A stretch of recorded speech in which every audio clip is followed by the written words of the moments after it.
Nous sommes à présent à Toussiana. L'une des particularités de la ville de Toussiana, son modèle architectural. La majorité des constructions sont faites avec des briques taillées, mais comment ces briques sont obtenues? Quels sont les avantages que ces briques offrent? Daouda Ouattara et Moussaki nous édifient dans ce reportage. À l'entrée de la ville de Toussiana, un complexe destiné à la transformation des fruits et légumes. Pour la réalisation de cette usine, le promoteur fait le choix des briquettes, du matériau local, fait à base de blocs de terre taillés en latérite. Des infrastructures du genre, bâties à l'aide de ces briques, on en trouve assez à Toussiana.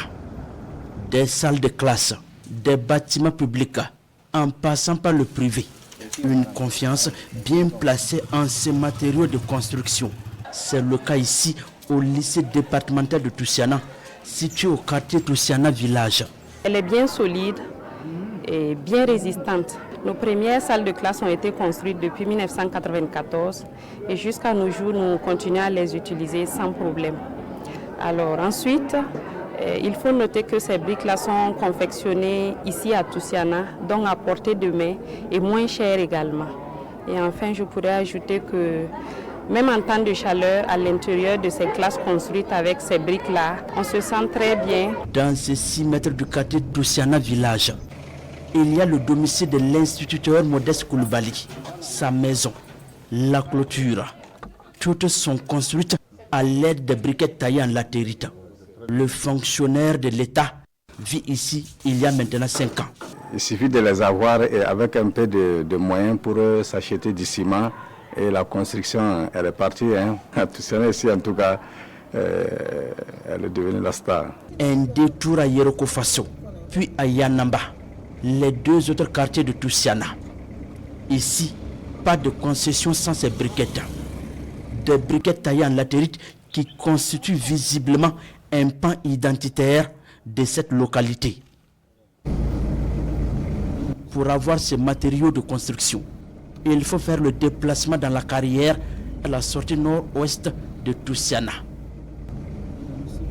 Quelques minutes de route. Et voici le lieu d'extraction. On se débrouille un peu. Bon, pour le moment, ça va en tout cas. Maintenant, quand on vient pour enlever, premièrement, on lève la terre là, jusqu'à atteindre le niveau de la carrière. Maintenant, il y a une petite roche, on enlève ça avant d'atteindre la carrière. Maintenant, après la carrière, quand vous finissez ça, vous tracez. Voilà, fait comme ça. Oui. On prend comme ça, vraiment. Ça se peut soulever. La briquette coûte entre 100 et 150 francs CFA. Ici, le travail se mène en groupe en saison sèche comme en saison de pluie. Ces hommes sont spécialisés dans la taille de grosses briquettes. Les grosses briques là, ça c'est pour les fondations. C'est ça qui commence le débit de la maison. Et puis maintenant, ensuite de suite les petits là. Voilà. Donc c'est le double des petits là qu'on appelle sous-bâtiment. Ça coûte 250 francs l'unité. Ça nous donne beaucoup de choses à faire. On peut payer la scolarité des enfants et puis pouvoir avoir aussi le manger. Chef de famille, tout comme vendeur de briquettes, tire profit de ces matériaux de construction à Toussiana. Un véritable exemple de production et de consommation locale qui fait la fierté de cette partie du Burkina Faso.